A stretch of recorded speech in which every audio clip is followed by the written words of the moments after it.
2026 চনটোৰ ভিতৰত যদি আপুনি ভাবে যে আপুনি ফাইনেন্সিয়েলি আপুনি ফ্ৰীডম আনিব বিচাৰে ইন ফিউচাৰ, তেতিয়াহ'লে আপোনাৰ বাবে এই ভিডিঅ'টো। মই আপোনাক এনেকুৱা ধৰণৰ 10টা এনেকুৱা ধৰণৰ ৱে আপোনাক আজি ক'ম, আমি ডিছকাছ কৰিম এইটো ভিডিঅ'ত, যি 10টাই আপোনাক দিব পেছিভ ইনকাম। আৰু পেছিভ ইনকাম যদি কাক কোৱা হয় সেই সম্পৰ্কে যদি নাজানে, তেতিয়াহ'লে মই তাৰ ওপৰত অকণ আভাস দি লওঁ। পেছিভ ইনকাম হৈছে যি এবাৰ আপুনি কষ্ট কৰি পেলাই বনাব, মানে পইচা হোৱাৰ ৰাস্তাটো, আৰু ইন ফিউচাৰ আপুনি বাৰে বাৰে তাৰপৰা ইনকাম কৰি থাকিব পাৰে। আপুনি যদি কাম কণ্টিনিউ কৰি নাথাকেও তথাপিতো পইচা আপোনাৰ আহি থাকিব। এইটোক কোৱা হয় পেছিভ ইনকাম। শুনি পেলাই খুব ভাল পাইছে চাগে। পেছিভ ইনকামৰ পিছত আজিকালি সকলো মানুহে পৰিছে। পেছিভ ইনকাম অহাৰ ৰাস্তা বনাবৰ কাৰণে সকলো মানুহেই চেষ্টা কৰে। মই আপোনাক এই ভিডিঅ'টোত আলোচনা কৰিম 10টা এনেকুৱা ধৰণৰ ৰাস্তা আপোনাক মই দেখাম, যি 10টাৰ ভিতৰত যোনটো আপোনাক ভাল লাগে সেইটোৱে যদি আপুনি আৰম্ভ কৰে, তেতিয়াহ'লে আগন্তুক দিনত আপোনাক সেই চ'ৰ্চটোৱে, সেই ৰাস্তাটোৱে যিটো আপুনি বনাব, তাৰ পৰা আপুনি বহুত টকা আপুনি আহৰণ কৰিব পাৰিব। ডিপেণ্ড কৰিব আপোনাৰ সেই কামটোক আপুনি কিমান চিৰিয়াছলি লৈছে, কিমান খুব ভাল ধৰণে কামটো কৰিছে। এনেকুৱা নহয় যে পেছিভ ইনকাম মানে একদম ৰাতোৰ ৰাত আপুনি ধনী হৈ যাব। কামটো কিমান হৃদয়ৰ পৰা আপুনি খুব নিয়াৰিকৈ কামটো কিমান ডেলিকেটেড কৰিছে তাৰ ওপৰত ডিপেণ্ড কৰিব। আহক আমি আলোচনা কৰোঁ। প্ৰথমটো কি লৈ আহিছোঁ।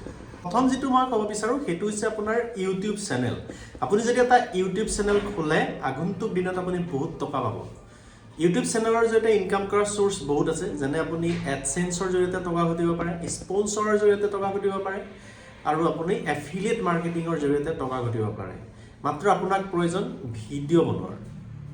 ভিডিঅ' হয় আপুনি, মই যেনেকৈ এতিয়া ওলাই পেলাই কথা কৈছোঁ ফেচ দেখাই পেলাই, আপুনি তেনেকৈও বনাব পাৰে, বা ফেচলেছ আপুনি বেকগ্ৰাউণ্ডৰ পৰা কথা কৈ পেলাইও আপুনি ভিডিঅ' বনাব পাৰে। মাত্ৰ ইউটিউবৰ কাৰণে আপোনাক প্ৰয়োজন কণ্টেণ্ট। কিবা এটা টপিক, হয় আপুনি ফাইনেন্স ৰিলেটেড হওক, এডুকেশ্যন ৰিলেটেড হওক, বা স্পৰ্টছ ৰিলেটেড হওক, এই তিনিটা খুব হাই ডিমাণ্ডেবল কনচেপ্ট হয়। তাৰ ওপৰত আপুনি যদি কণ্টেণ্ট বনায়, তেতিয়াহ'লে আপুনি আগন্তুক দিনত আপুনি বহুত টকা ইনকাম কৰিব পাৰিব। লগতে নাম, আপোনাৰ জনপ্ৰিয়তা মানে বাঢ়িব, টকাও বাঢ়িব, সকলোফালে নেম ফ্ৰেম সকলোখিনি আপুনি আহৰণ কৰিব পাৰিব। এইটো হৈছে 1 নম্বৰ। দ্বিতীয়তে হৈছে ব্লগ বা ৱেবছাইট। ব্লগ মানে হৈছে য'ত আৰ্টিকলসমূহ লিখে, ভ্লগ নহয়, ব্লগ, BLOG, ব্লগ। ব্লগ আপুনি ফ্ৰীও বনাব পাৰে আৰু পেইডো বনাব পাৰে। মই ফ্ৰী আৰু পেইড কেনেকৈ বনাই নেক্সট ভিডিঅ'ত বাৰু দেখাম। আপুনি যদি নাজানে নিশ্চয় মই আপোনাক সেই ভিডিঅ'টো দিম। বা বিভিন্ন কিবা এটা কনচেপ্ট লৈ পেলাই আপুনি এটা ৱেবছাইট বনাব পাৰে। যেনে ৱেবছাইট কেনেকুৱা বনাব পাৰে, যেনে কেলকুলেটৰ ধৰি লওক আছে, বা বিভিন্ন কিবা ধৰণৰ PDF ফাইল আদি ডাউনলোড কৰা, তেনেকুৱা ধৰণৰ ফ্ৰী স্ক্ৰিপ্ট পায় কিনি।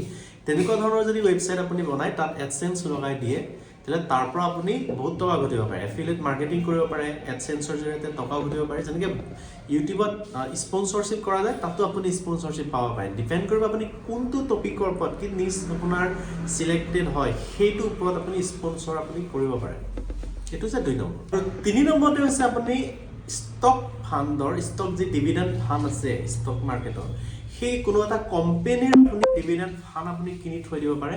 আপুনি বছৰত আপুনি ভাল টকা সেই ষ্টকটোৰ পৰা আপুনি ইনকাম কৰিব পাৰে। সেইটো অলপ আপোনাক নলেজৰ প্ৰয়োজন। ইয়াত আপুনি শিকিব লাগিব ষ্টক মাৰ্কেট সম্পৰ্কে, অলপ ৰিচাৰ্চ কৰিব লাগিব কোনটো কোম্পেনীত আপুনি টকা লগালে ভাল। অৰ্থাৎ মোৰ ফালৰ পৰা এটা ছাজেশ্যন থাকিল, যদি আপোনাৰ কোনো এইটোৰ ওপৰত নলেজ নাথাকে ষ্টক মাৰ্কেটৰ ওপৰত, তেতিয়াহ'লে এইটো আপুনি মানে নলোৱাই ভাল। 4 নম্বৰতে মিউচুৱেল ফাণ্ড। মিউচুৱেল ফাণ্ডত একো কোনো নলেজ নালাগে। জাষ্ট আপুনি SIP মাহে মাহে আপুনি কিনিব পাৰে। যেনে মিনিমাম ধৰি লওক 100 টকাৰ পৰা আৰম্ভ কৰিব পাৰে, কিন্তু 100 টকাটো আপুনি পাব কিমান? আৰম্ভ কৰক 1000 টকাৰ পৰা। আপুনি ইন ফিউচাৰ 10 বছৰ 20 বছৰৰ পিছত যদি আপোনাৰ বয়স বহুত কম হয়, তেতিয়াহ'লে 30 বছৰৰ কাৰণে যদি আপুনি SIP কৰি যায় মাহে 1000 টকা, তেতিয়াহ'লে আপুনি বহুত লাখ নহয় কোটি টকা আপুনি ইনকাম কৰিব পাৰিব এটা দিনত গৈ পেলাই। এইটো এটা খুব ভাল ৱে, য'ত আপোনাক কোনো বেছি ইমান নলেজৰ প্ৰয়োজন নাথাকে। 5 নম্বৰতে হৈছে ৰেণ্টেল ইনকাম। যদি আপোনাৰ ঘৰ বা দোকান আদি ভাড়া দিব পৰা অপশ্যন আছে, তেতিয়াহ'লে আপুনি আপোনাৰ সেই ঘৰ বা দোকান আপুনি ৰেণ্ট দি পেলাই আপুনি টকা ঘটিব পাৰে। কাৰণ তাত কোনো কাম আপুনি কৰিবলগীয়া একো নাথাকে। এবাৰ আপুনি বনাব লাগে, তাৰপাছত আপুনি ভাড়া দি দিব লাগে। এইটো কোৱা হয় পেছিভ ইনকাম, কাৰণ এবাৰ আপুনি কষ্ট কৰি ঘৰটো বনালে, আপুনি ইনভেষ্ট কৰিলে, আৰু ৰেকাৰিং ইনকাম আপোনাৰ বাৰে বাৰে আপোনাৰ হাতলৈ আহি থাকিব। এইটো এটা খুব ভাল ইনকাম। কোনো মানে বেছি কষ্ট নকৰাকৈ যদি টকা ঘটিব বিচাৰে, তেতিয়াহ'লে ৰেণ্টেড বিজনেছটো বহুত নাম্বাৰ 1ৰ ভিতৰত বুলি ক'ব লাগিব। আৰু 6 নম্বৰতে আছে এফিলিয়েট মাৰ্কেটিং। এফিলিয়েট মাৰ্কেটিং মানে য'ত আপুনি কোনো ইনভেষ্টমেণ্ট কৰিব নালাগে প্ৰডাক্ট কিনাৰ ক্ষেত্ৰত। যেনে এমেজন, ফ্লিপকাৰ্টৰ পৰা আপুনি এফিলিয়েট লিংক এটা লৈ আপুনি আপোনাৰ কাষ্টমাৰক যদি সেই লিংকটো শ্বেয়াৰ কৰে, তেওঁ যদি সেই তাৰ পৰা বস্তু কিনে, তেতিয়াহ'লে আপুনি খুব ভাল ইনকাম কৰিব পাৰিব। তাৰ কাৰণে দুটা মই আপোনাক ৱে ক'ব পাৰোঁ, যিটো নেকি আপুনি লিংক শ্বেয়াৰ কৰি থকাটো পেছিভ ইনকামত নপৰিব। সেইকাৰণে আপুনি ব্লগ বা আপুনি ইউটিউব চেনেল আৰম্ভ কৰি এফিলিয়েট মাৰ্কেটিং যদি আৰম্ভ কৰে, প্ৰডাক্টবিলাক তাৰ যদি আপুনি চেল কৰে, কিবা এটা প্ৰডাক্ট ওপৰত যদি আপুনি ভিডিঅ' বনায়, সেই ভিডিঅ'টো যদি খুব ধৰণে ভাইৰেল হয়, তেতিয়াহ'লে সেই প্ৰডাক্টটোৰ তলত থকা লিংকটোত ক্লিক কৰি মানে সেই প্ৰডাক্টটো কিনিবই। আপুনি সেইটো ফেচবুকৰ জৰিয়তে চেল কৰিব পাৰে তেনেধৰণে, বা ইউটিউবৰ জৰিয়তে তেনেধৰণে আপুনি চেল কৰিব পাৰে। আৰু 7 নম্বৰতে আছে অনলাইন কোৰ্চ বা ই বুক। আপুনি যদি অনলাইন কিবা কোৰ্চ আপুনি চেল কৰিব পাৰে, যদি আপুনি টিচিং লাইনত আপুনি শিকাব পৰা যদি আপোনাৰ তেনেকুৱা ধৰণৰ নলেজ আছে, আপুনি কিবা এটা কোৰ্চ আপুনি এবাৰত বনাওক, যেনেকৈ ইউডিমি আছে, কোৰ্চেৰা আছে, এনেকুৱা ধৰণৰ ৱেবছাইটবিলাকত বিভিন্ন ৱেবছাইট আছে, তাত আপুনি সেই কোৰ্চসমূহ ছাবমিছন কৰি তাৰ পৰা আপুনি বহুত ভাল টকা ইনকাম কৰিব পাৰে। কষ্ট মাত্ৰ এবাৰেই হ'ব আপুনি কোৰ্চটো বনাওঁতে, তাৰপাছত আপুনি সেই মাৰ্কেট প্লেচবিলাকত আপুনি কোৰ্চবিলাক চেল কৰিব পাৰে। আৰু ই বুক আপুনি যদি লিখে, অনলাইন যিবিলাক কিতাপ লিখে সেইবিলাকক ই বুক বুলি কোৱা হয়। সেই কিতাপ যদি আপুনি লিখিব জানে, যেনে এমেজন আৰু আছে, এমেজনত আপুনি ছাবমিছন কৰিব পাৰে, গুগলত আছে, প্লে ষ্ট'ৰত যেনেকৈ ই বুক ছাবমিছন কৰিব পাৰে, তেনেকুৱা ধৰণৰ বিভিন্ন মাৰ্কেট প্লেচ আছে য'ত আপোনাৰ ই বুকসমূহ ছাবমিছন কৰি আপুনি খুব ভাল টকা আপুনি ঘটিব পাৰে। কষ্ট এবাৰ হ'ব কোৰ্চটো বনাওঁতে, আৰু ই বুকখন লিখোঁতে এবাৰেই কষ্ট হ'ব, তাৰ পাছত আপুনি বাৰে বাৰে আপুনি ইনকাম কৰি থাকিব পাৰে। 8 নম্বৰতে হৈছে এপ বা ছফ্টৱেৰ। আপুনি যদি এপ এটা বনায়, তাক যদি ছাবস্ক্ৰিপশ্যন বেচিছো কৰিব পাৰে, বা তাত এডচেন্সৰ এড বা বিভিন্ন এড নেটৱৰ্কৰ পৰা এড যদি লগায়, আৰু সেই এডৰ পৰা আপুনি বহুত টকা ঘটিব পাৰে। প্লে ষ্ট'ৰত জাষ্ট এবাৰ আপুনি ছাবমিছন কৰিব লাগে এপটো বনাই, তাৰপাছত যিমান ইনষ্টলেশ্যন হৈ থাকিব, যিমান মানুহে সেই এপছটো ইউজ কৰিব বা ছফ্টৱেৰটো যিমান মানুহে ইউজ কৰি থাকিব, আপুনি তাৰ পৰা ৰেকাৰিং ইনকাম কৰি থাকিব পাৰিব। মানে কষ্ট আপোনাৰ এবাৰেই, এপছটো বনোৱাই আৰু প্লে ষ্ট'ৰত ছাবমিছন কৰা, তাৰপিছত তাক মাৰ্কেটিং কৰক, আৰু মানুহে যিমান ইউজ কৰি থাকিব আপুনি ঘূৰি পকি লাইফষ্টাইল আপুনি কৰি থাকিব পাৰে, আপোনাৰ এপ চলি থাকিব আৰু আপুনি ইনকাম কৰি থাকিব পাৰিব।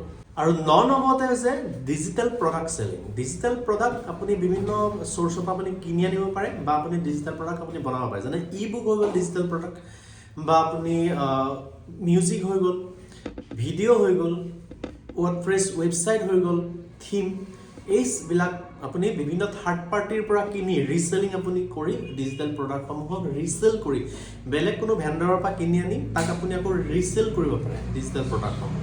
তেনেধৰণে আপুনি বহুত ভাল ইনকাম কৰিব পাৰে। সৰুকৈ যদি আপুনি এটা ৱেবছাইট বনাই লয়, সেই ৱেবছাইটত যদি সেই ডিজিটেল প্ৰডাক্টখিনি ছাবমিছন কৰে, তেতিয়াহ'লে আপোনাৰ প্ৰডাক্টখিনিৰ ডিমাণ্ড চাই পেলাই যিমান কাষ্টমাৰ আহিব, তাৰ পৰা আপুনি ৰেকাৰিং ইনকাম বাৰে বাৰে আপুনি কৰি থাকিব পাৰে। কাৰণ ডিজিটেল প্ৰডাক্ট পইণ্ট প্ৰডাক্টৰ নিচিনা যে ষ্ট'ৰ চেঞ্জ হৈ যাব, ডিজিটেল প্ৰডাক্ট চেঞ্জ কেতিয়াও হৈ নাযায়, বাৰে বাৰে ডাউনলোড কৰি থাকিব পাৰে। সেইকাৰণে তাৰ পৰা আপুনি ৰেকাৰিং ইনকাম, এটা প্ৰডাক্টত 100 টকাকৈও যদি আপুনি চেল কৰে, দিনটোত যদি 10টা মানুহেও যদি আপোনাৰ প্ৰডাক্টটো কিনে, তেতিয়াহ'লে 1000 টকা আপুনি ইনকাম কৰিব পাৰিব এটা দিনতে আপুনি তেনেধৰণে ইনকাম কৰিব পাৰে। বহুত ভাল টকা ঘটি আছে বহুত লোকে, আপুনি ট্ৰাই কৰি চাব পাৰে। আৰু 10 নম্বৰতে মই আপোনাক ক'ব পাৰোঁ যে ফাইনেন্স এডভাইজৰ আৰু ইঞ্চুৰেঞ্চ এডভাইজৰ। ইঞ্চুৰেঞ্চত এখন পলিচি যদি আপুনি চেল কৰে, যদি পলিচিখন 10 বছৰ বা 5 বছৰৰ কাৰণে হয়, তেতিয়াহ'লে সেই কাষ্টমাৰজনে 10 বছৰ 5 বছৰৰ কাৰণে যিমান আপোনাৰ প্ৰিমিয়াম দি থাকিব, আপুনি সিমান বছৰ আপুনি ইনকাম কৰি থাকিব পাৰে। খুব ভাল এটা চ'ৰ্চ আপোনাৰ হৈছে ইঞ্চুৰেঞ্চ এজেণ্টৰ বিজনেছ। বহুতে ইঞ্চুৰেঞ্চ এজেঞ্চি বুলি ক'লে বা এজেণ্ট বুলি ক'লে নাক কোচে, এইটো কাম কেনেকৈ কৰিম, লোকক কেনেকৈ আমি কথা ক'ম, কি ক'ম। আচলতে কামটো আপুনি শিকাৰ প্ৰয়োজন। কোনো এটা দুনিয়াত কাম নিশিকিলে কোনো কামতে কোনো এক্সপাৰ্ট হ'ব নোৱাৰে। সেইকাৰণে কামটো আপুনি যদি শিকি লৈ যদি আপুনি পলিচি চেল কৰে, আপোনাৰ যদি 20খন 30খন পলিচি যদি এমাহত আপুনি চেল কৰিলে, বা 2 মাহত বা 3 মাহত যদি আপুনি চেল কৰিলে, তেতিয়াহ'লে আগন্তুক দিনবিলাকত যিমান প্ৰিমিয়াম দি থাকিব আপোনাৰ কাষ্টমাৰসকলে, আপুনি সিমান বছৰলৈ আপুনি কমিশ্যন পাই থাকিব। এইখিনি আছে। আপুনি কোনটো আপুনি আৰম্ভ কৰিম বুলি ভাবিছে, কমেণ্টত নিশ্চয় জনাবলৈ পাহৰি নাযাব। ধন্যবাদ।